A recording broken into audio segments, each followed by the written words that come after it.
Hello everyone, hope you're doing well. It's time to have a look at the sales that are going on for the Moments of Valor stuff for Australia Day.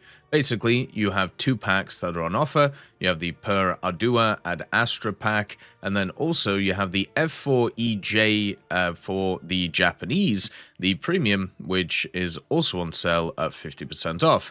In this video, we're going to go through all of the premiums that you get in these packs. For the Per RW one, you actually get 7 premiums, which is kind of crazy, and also all of the additional content that you get, plus give my kind of review on whether it's worth it or not.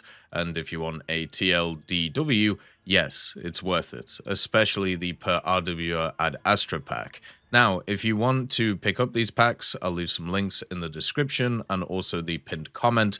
I would say if it would be kind if you use these links because they are my partner links. They do support the channel. They do give you discounts and they can be used an unlimited amount of times. If you want to purchase anything on the Gaijin store, you can. You can also get my decal in the game, which you can see here, which won't be around forever because we might be bringing in a new one. So this would be the time to get it if you don't have it. Now, when it comes to the pack, if you already have some of the vehicles in it, the pack does come with a bunch of camos. And what you can find is in the Moments of Valor Australia, you can find them all here. So if you've already got the vehicles, you can already grind the camos. All you have to do is play 3 missions with each of the vehicles and you will get the camos themselves. So you don't have to worry about the fact that you will miss out if you already have the vehicles. It's kind of set up like the old system, and these camos are actually really nice, by the way. This is the Bendigo one for the Grant 1, and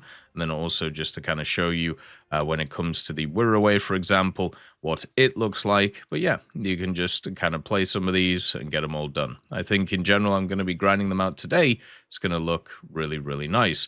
The other part of it that you get with the Per RW Ad Astra pack is you get yourself a good old profile picture, which is this one. If you already have all of these vehicles, by the way, which are the ones which are in the pack, you do get the player profile without having to do anything.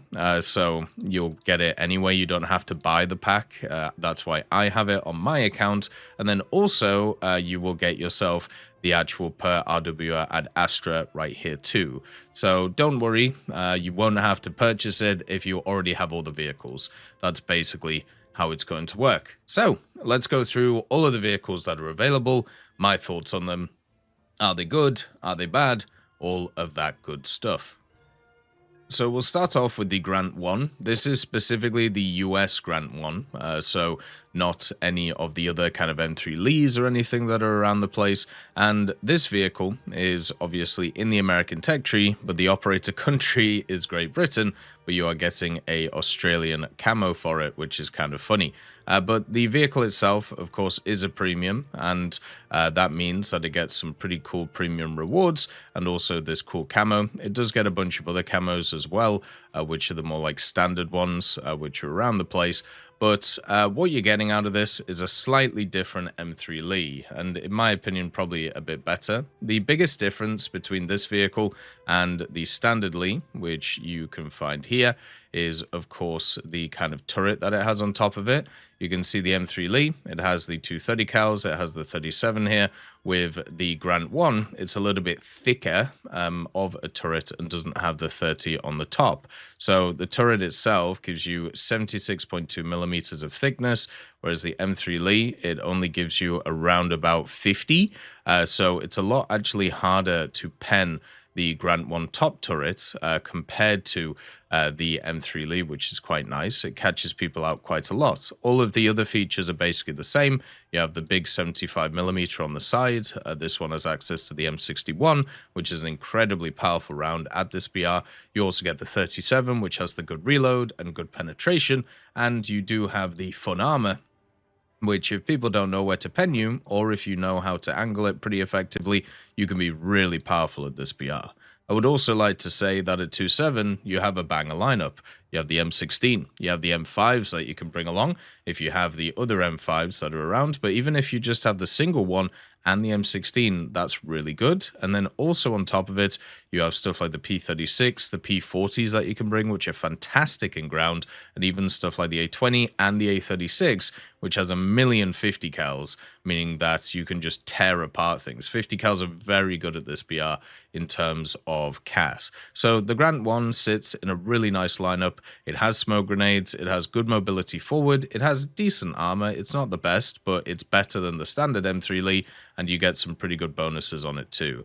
I would generally say this is actually really nice to have, and also it is a vehicle you can use a lot, especially if you do stuff like the pages of history, because a lot of the pages of history do actually use this vehicle. You can see here the Battle of Anzio, the Grant 1 is actually in it right here, and this is because the Grant 1 was used in a lot of the areas of the Second World War, so it's not just a vehicle to grind through the tech tree, it's also one that's going to be useful kind of going forward for other areas. The next vehicle is the AC4. I actually really enjoy the AC4. I know it's not people's best choice that they generally run for premiums of the mid-tiers, but for me, I think it has enough stuff to make it unique and also to make it interesting. This vehicle has the 17-pounder, but because it's a 5.3, they don't give it the APDS, they only give it the Shot Mark 8, which is still very good. You can penetrate through everything, and you can do some pretty good post-pen damage.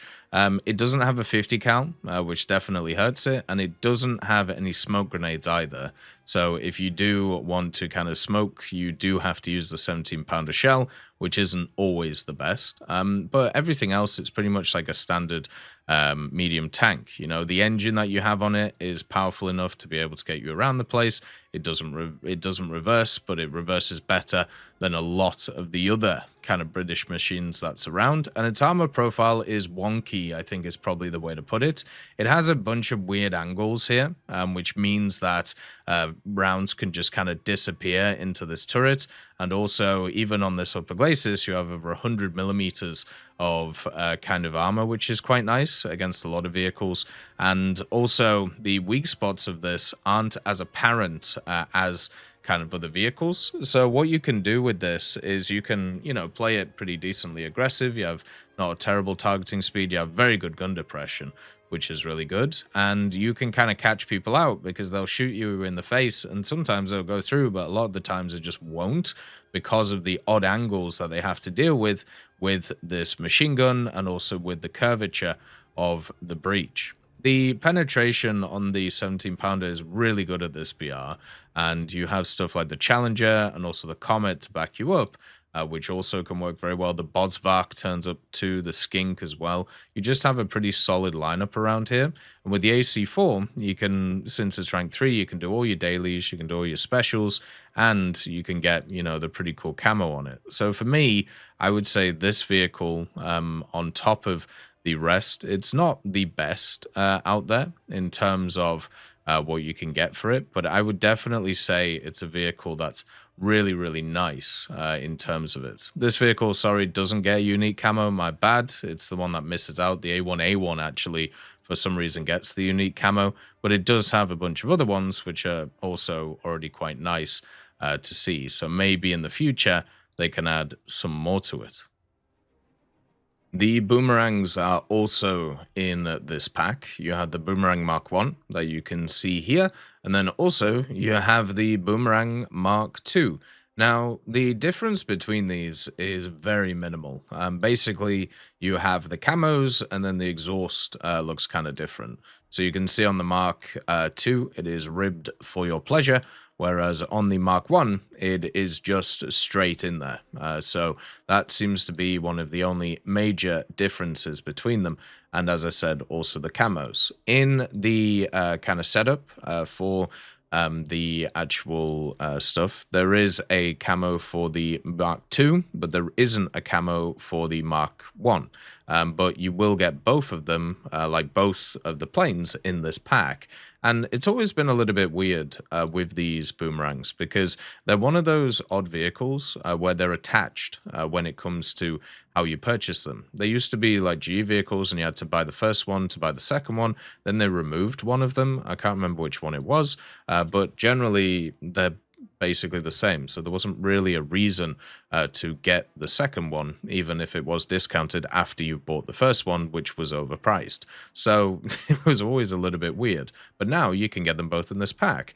And to be honest, when you have a look at them, the major difference between them is, of course, the rewards. The Boomerang Mark 1 has a 600% SL reward, whereas the Mark 2 only has a 495. So that is, of course, one of the problems with these vehicles. You know, they have the S3C4G, and you can see it here.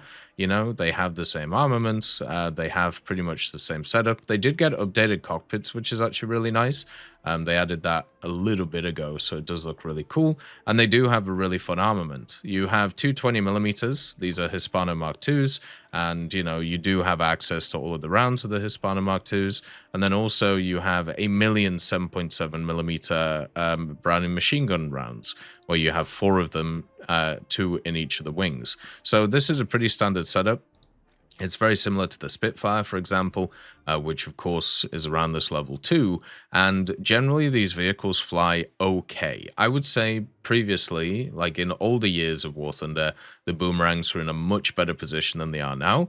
They feel a little bit heavy compared to a lot of the other fighters that they face, and generally won't be as good at speed in general. So they'll be still very flexible, which is something they always were. But if you have a look at the speed, even the max speed and the general acceleration of them, there's a lot of vehicles around this BR which are just so much better than them, and that obviously hurts them quite dramatically.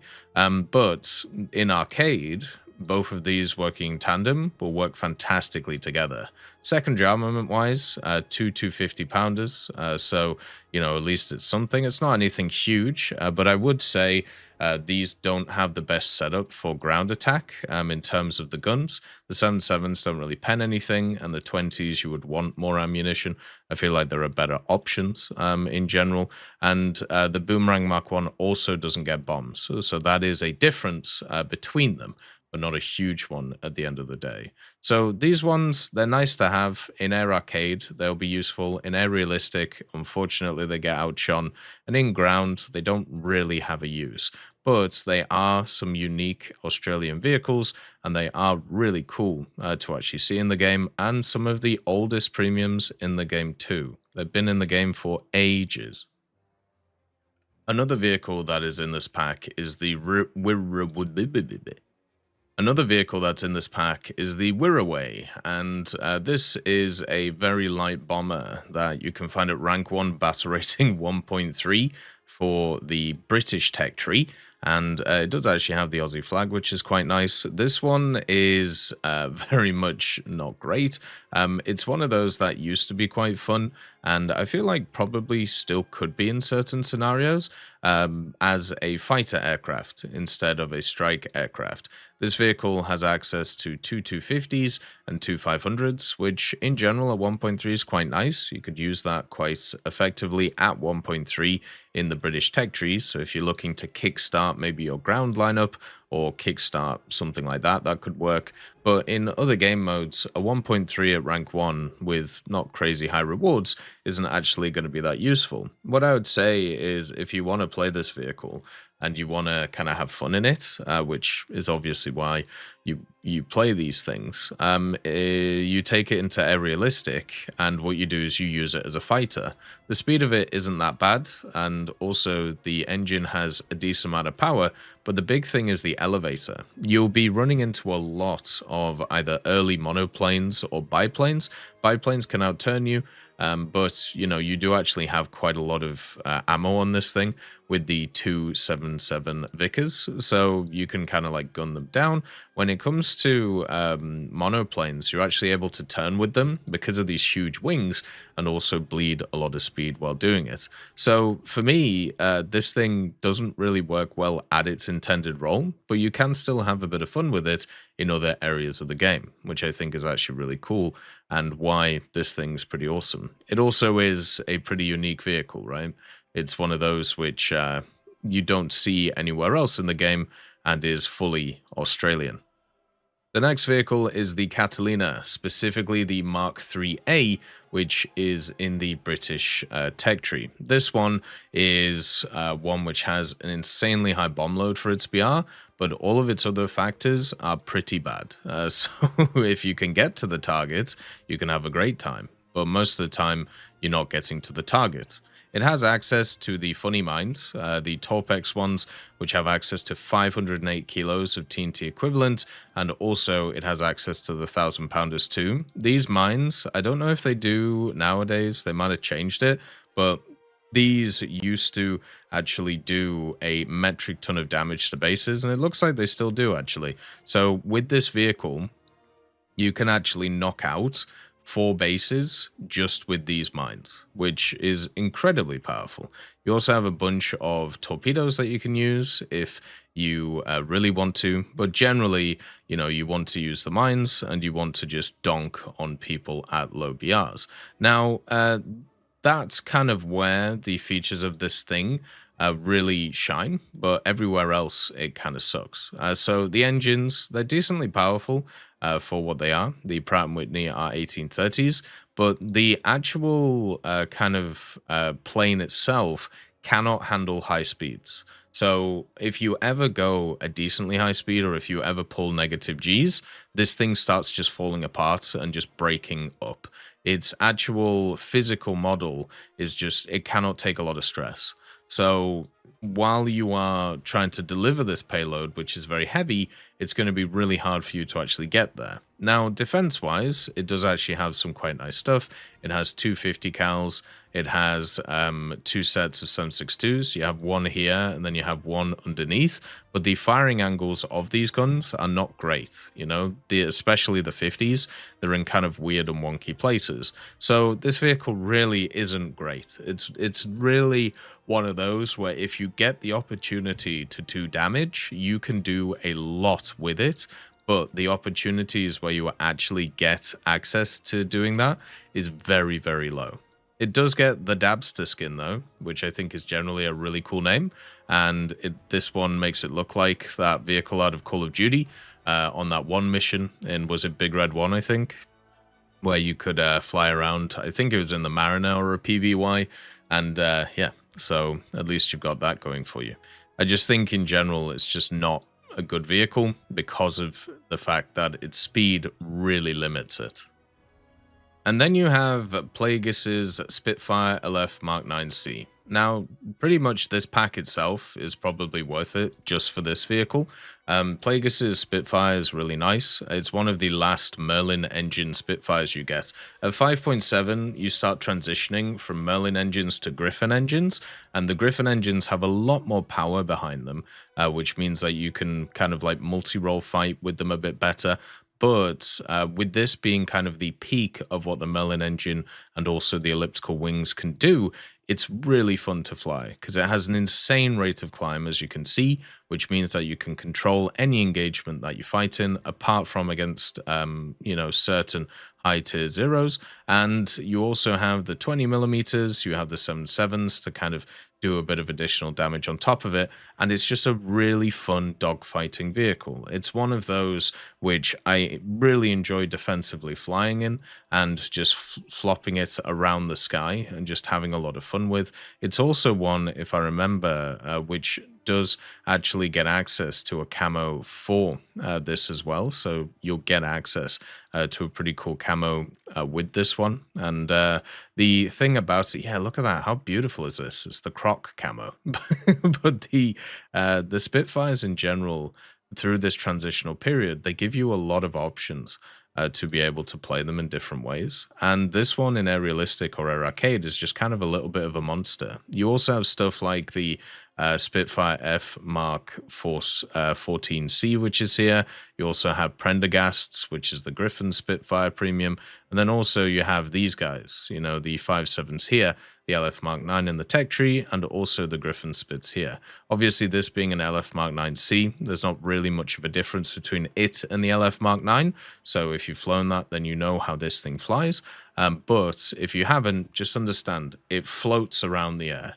It feels really nice in every game mode to fly. It's limited in ground because it only has access to a 500 pounder, but at least that's more than what it had previously, which was basically nothing. And the guns will teach you, how to get close to a target and how to only open up when required, and everything else about the vehicle just makes it super fun. And you don't have to worry as much about overheating the engine as you do with earlier Spitfires, which do overheat quite aggressively in time. And then also the F4EJ ADTW is also on sale on top of everything. Now this one also gets a unique camouflage, so you can see it right here. Also the Leopard A1A1 gets one too, so that is something to watch out for. But yeah, this one's in the Japanese tech tree, weirdly enough, and you can see that you can get this nice camo for it with the good old kangaroo. That's there. So the ATDW you can find right here. Obviously, they've recently just added all of the Thai vehicles to the tech tree, so you can use this to kind of grind it out. But this one is definitely more limited than a lot of the other Phantoms which are in the game, which is why it's a lot lower BR at 11.0. It has the APQ 120, which is generally okay for the BR. It's not fantastic. It's not great. You get the AIM 7Ds and also the AIM 7Es. I would say I don't know why, but oh no, there they are. The AIM 7Es I just don't like. The biggest problem with them, so I recently spaded the F4E, right? And you have the AIM 7Es and you have the AIM 7E2s, right? The AIM 7E2s are way more reactionary. So when they get off the rail, they go towards the target a lot quicker. They respond a lot quicker to where you're going compared to the AIM 7Es, which just take a long time to work out where they need to go. So that means that in the speed of this area, which is, quite hectic a lot of the time, the AIM 7Es just don't really do anything. The AIM 9Es, they're very similar to AIM 9Js. The only difference is the good old seeker head in terms of, how you're able to drag it around or not drag it around. So they're generally okay at this BR.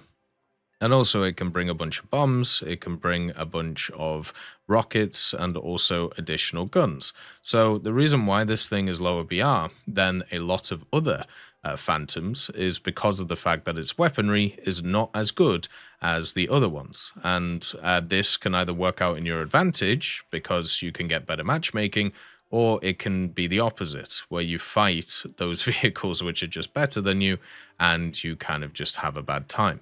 So half the time you'll have a great time in this, half the time you'll have a terrible time in this. And that is pretty much how this vehicle goes, and that just sucks. It is really cool to be able to grind through this though, because you get access to a bunch of kind of vehicles in the Japanese tech tree, which are pretty fun. But I would actually say it's worth just kind of grinding through the Japanese tech tree. A lot of their propeller stuff is super fun, and also now with access to the Thai stuff, it's made the jet generation of the game for Japan a lot easier too. So the F4EJ can give you that boost. It can give you that kind of easy grind through the tech tree. The question is, do you need it? And for me, I think the answer is no. I think it's a lot more fun to just kind of get through. So that's all of the vehicles that are on offer in the packs. As always, I hope you have a wonderful day, and I'll see you next time.